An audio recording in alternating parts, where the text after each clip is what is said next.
Friends, welcome to Kunal Goyal channel. तो आज की इस वीडियो में हम देखेंगे चैप्टर 1 जिसका नाम है पावर शेयरिंग। तो हम कर रहे हैं यहाँ पर इसके इम्पोर्टेंट क्वेश्चन। तो सबसे पहले बात करते हैं व्हाट इज़ पावर शेयरिंग, यानी कि पावर शेयरिंग है क्या। Sharing of power between different ethnic groups, ethnic group के बीच में sharing of power is known as power sharing. So next question is name the countries with which Belgium shares its boundaries. ऐसी कौन सी countries हैं जिसने Belgium के साथ अपनी बाउंड्रीज शेयर कर रखी है। तो आंसर देखते हैं France, Netherlands, Germany and Luxembourg. ये चार ही ऐसी कंट्रीज़ हैं जिन्होंने बेल्जियम के साथ अपनी बाउंड्रीज शेयर कर रखी हैं। सो next question is what is the total population of Belgium. Belgium की टोटल पॉपुलेशन कितनी है। About 1 crore. Okay.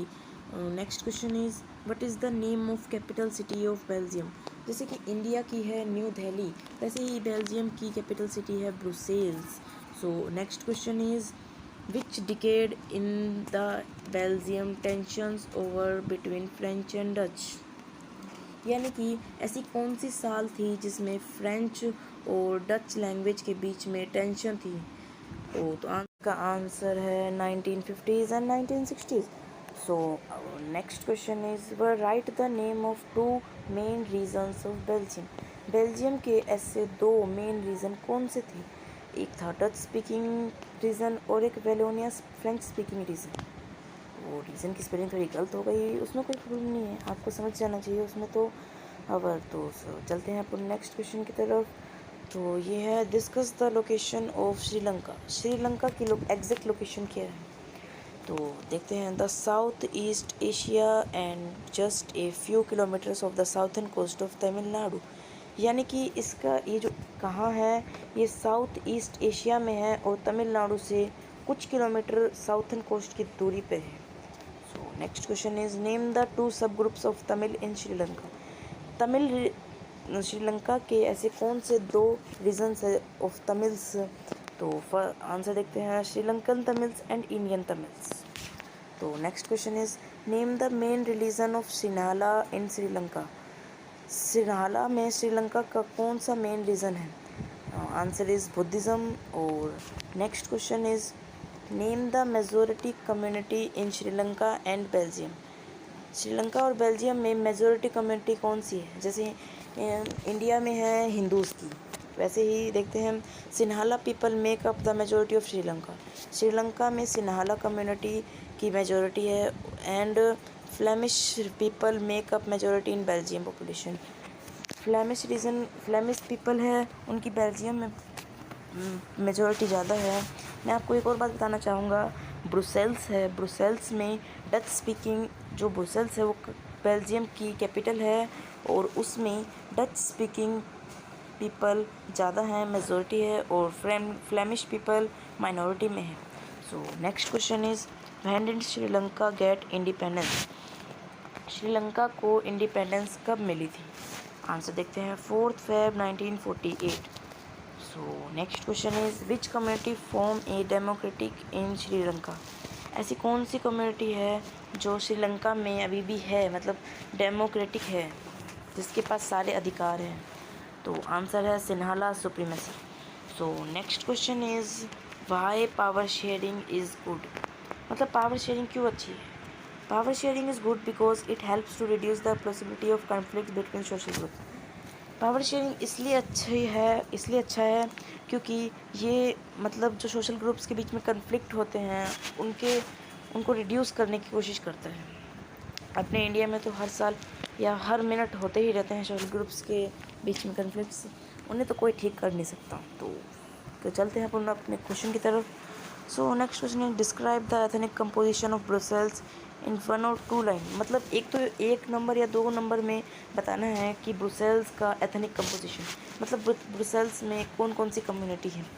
तो in the capital city Brussels 80% people speak French and 20% people speak Dutch. मैंने आपको पहले भी बताया था कि फ्रेंच स्पीकिंग मेजॉरिटी में है और डच स्पीकिंग माइनॉरिटी में है, तो वही क्वेश्चन है same. So next question is what are the different forms of power sharing in modern democracy give an example each of this. मतलब क्वेश्चन थोड़ा बड़ा है, 5 नंबर के में आ सकता है। तो हम चलो स्टार्ट करते हैं। Different forms of power sharing modern democracy, give an example each of this. मतलब आपसे ये पूछा गया है पावर शेयरिंग की मॉडर्न डेमोक्रेसी कौन कौन सी हैं, तो उनका एक एग्जाम्पल दीजिए। तो मैं चलो स्टार्ट करता हूँ। Power is shared on different organs.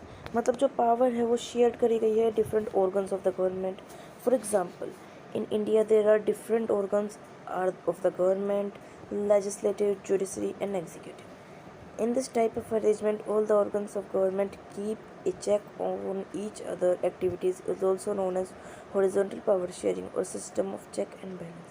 इसमें ये बताया गया है कि different organs of the government के बीच में पावर शेयर्ड की गई है, जिसमें लेजिस्लेटिव, जुडिशरी और एग्जीक्यूटिव इन्वॉल्व होते हैं और ये एक दूसरे के ऊपर चेक होते हैं, मतलब कीप होते हैं एक्टिविटीज़ ऑल्सो। और इन एक्टिविटीज़ को हॉरिजॉन्टल पावर शेयरिंग के नाम से जाना जाता है।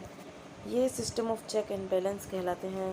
तो नेक्स्ट पार्ट है इसका, power is shared among different levels of the government. जो पावर है वो डिफरेंट लेवल पे भी शेयर की गई है, like union government, state government and local government. मतलब 3 तरह की गवर्नमेंट होती है, यूनियन, स्टेट एंड लोकल। इन तीनों में पावर शेयर करी गई है और इस टाइप ऑफ अरेंजमेंट को वर्टिकल डिवीज़न ऑफ पावर बोला जाता है। Power is shared among social groups such as community government in Belgium और reservation policy in India. In this type of social groups are unitedly equal represented in the government. इसमें बताया गया है कि social group के बीच में भी इक्वली पावर को शेयर किया गया है, जिसमें सोशल ग्रुप्स एक दूसरे के इक्वल रिप्रेजेंटेटिव होते हैं in government. So next is power is shared according to political parties, pressure groups और movement। और जो पावर है वो प्रेशर ग्रुप्स, पॉलिटिकल पार्टीज और मूवमेंट के बीच में भी इक्वली शेयर की गई है। इन this type of arrangement different various contenders for powers, the contenders can be political party. इसमें बताया गया है कि जो कंटेंडेंट्स होते हैं, मतलब जो पॉलिटिकल पार्टीज़ बनाते हैं, उनका बिजनेस भी हो सकता है, फार्मर्स भी हो सकते हैं और वर्कर्स भी हो सकते हैं, कुछ भी हो सकते हैं, पावर इक्वल ही मिलेगी। सो नेक्स्ट मेरे को लगता है ये क्वेश्चन बहुत मतलब मेन क्वेश्चन है, तो ये पेपर में आ सकता है।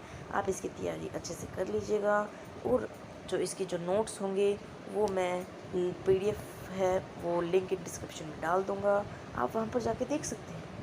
So next question is state one prudential reason and moral reason of power sharing with an example. So मतलब prudential reason and moral reason बताना है अपने को पावर शेयरिंग का। So let's start. सबसे पहले बताते हैं Prudential reason.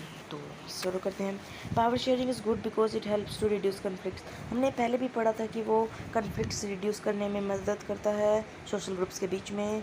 For example if there is no power sharing in India the government would be ruled by Hindus majority and decision may be taking according to the needs of majority it may rise. हाँ, हमने ये पढ़ा था कि अगर Prudential reason नहीं होगी, मतलब पावर शेयरिंग नहीं होगी, तो हिंदूज़ और मुस्लिम्स के बीच में कन्फ्लिक्ट हो जाएगा, क्योंकि हिंदूज़ जो है वो मेजॉरिटी में है और मुस्लिम्स माइनॉरिटी में है। सो सारे डिसीजंस हिंदूज़ के पक्ष में लिए जाएंगे, इससे मुस्लिम्स का नुकसान हो जाएगा। So next reason is moral reason. Moral reason क्या कहता है? Moral reason power sharing is good to maintain a successful democracy. मतलब एक सक्सेसफुल डेमोक्रेसी को मेंटेन करने के लिए मोरल पावर शेयरिंग ज़रूरी है। For example in India if there could not sharing people may not get chance to have a sharing participate in government making. मतलब अगर हम पावर शेयरिंग नहीं करेंगे तो एक ही गवर्नमेंट लीडर पूरी मतलब हज़ारों साल तक देश को चलाता रहेगा और बाकी पार्टिसिपेंट्स का मौका नहीं आएगा, इसलिए पावर शेयरिंग ज़रूरी है। सो अब बढ़ते हैं हम नेक्स्ट क्वेश्चन की तरफ। Describe the ethnic composition of Belgium. ये हमने पहले भी पढ़ा था, पर हमने ब्रुसेल्स का पढ़ा था और ये थोड़ा लंबा है, तो 3-4 नंबर के क्वेश्चन में आ सकता है। तो देखते हैं। Belgium is a small European country in it is community of Dutch, French and German. हमने आपको पहले भी बताया था कि ये 3 तरह की कम्युनिटी से मिलकर बनी है, Dutch community, French community and German community. 59% lives in Flemish region and speak the language. मतलब कि जो 59% है फ्लेमिश रीजन के लोग होते हैं और वो फ्रेंच क्या कहते हैं डच लैंग्वेज बोलते हैं। सो अब नेक्स्ट है 40% people lives in the Wallonia region and speak French language.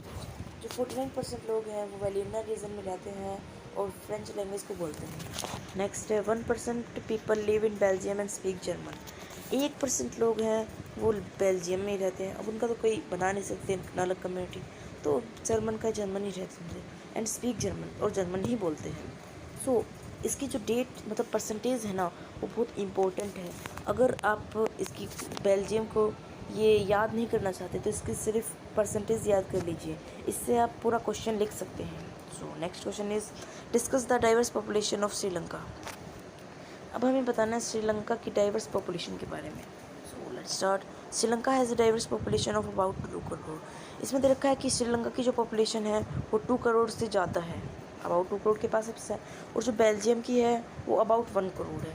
तो नेक्स्ट है major social groups are Sinhala speakers and Tamil speakers.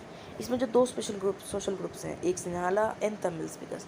Sinhala speaker consist 74% of population. इसमें सिन्हाला स्पीकर्स मेजोरिटी में है और 74% पॉपुलेशन है इनकी। On the other hand Tamil speakers constitute 18% of the population. और जो तमिल स्पीकर्स हैं वो माइनॉरिटी में हैं और 18% उनकी पॉपुलेशन है। Most of the Sinhala speaking people are Buddhist. जो सिन्हाला स्पीकिंग पीपल हैं वो बहुत से ज़्यादा बुद्धिस्ट हैं, while most of the Tamils are Hindu and Muslims. और जो तमिल्स हैं वो हिंदूज़ एंड मुस्लिम्स हैं। अब लास्ट क्वेश्चन है राइट अकोमोडेशन इन बेल्जियम। ये क्वेश्चन सबसे मेन है, मैं आपको यकीन दिलाता हूँ ये क्वेश्चन ज़रूर आएगा पेपर में, तो इस क्वेश्चन को तो घोट के पी ही जाना। So write accommodation of Belgium. तो अब क्वेश्चन है there are 4 elements of Belgium model. इसके 4 मॉडल हैं। इसके वैसे तो है 5 मॉडल, लेकिन ज़्यादातर 4 ही लिखवाए जाते हैं और 4 ही मैं आपको बता रहा हूँ। 5वां इतना इम्पोर्टेंट नहीं है और ना ही पूछा जाता है। तो देखिए, according to them there should be the equal number of ministers in central government in Dutch and French speaking. इसमें बताया गया है कि इक्वल नंबर्स ऑफ मिनिस्टर हैं सेंट्रल गवर्नमेंट में in Dutch and French speaking. तो फिर नेक्स्ट पार्ट है इसका many powers of central government has been given to state government. जो ज़्यादा से ज़्यादा पावर है वो सेंट्रल गवर्नमेंट से लेके स्टेट गवर्नमेंट को भी दी गई हैं, और the state government are not subordinate to central government. जो स्टेट गवर्नमेंट है वो सबॉर्डिनेट नहीं है सेंट्रल गवर्नमेंट के ऊपर। तो नेक्स्ट है Brussels has a separate government in which the both communities have equal respect. Brussels है वो 2 तरह की कम्युनिटी है, आपको बताया भी था, फ्रेंच एंड डच, और इसमें दोनों में इक्वल रिप्रेजेंटेशन होता है। Apart from the central government there is third kind of government is known as community government. ये अपने इंडिया में भी है कम्युनिटी गवर्नमेंट, जो कि हर जगह प्रेजेंट होती है। तो यहाँ तक कि अब यहाँ से आगे आपको खुद करना होगा। अब यहाँ तक मैंने आपको करा दिए हैं और ये ज़्यादा से ज़्यादा मेन क्वेश्चंस होते हैं। तो थैंक यू। अगर आपको अच्छी लगी हो वीडियो तो लाइक कीजिएगा और लोगों के साथ शेयर कीजिएगा, और अगर आप चैनल पे नए हैं तो सब्सक्राइब कीजिएगा। थैंक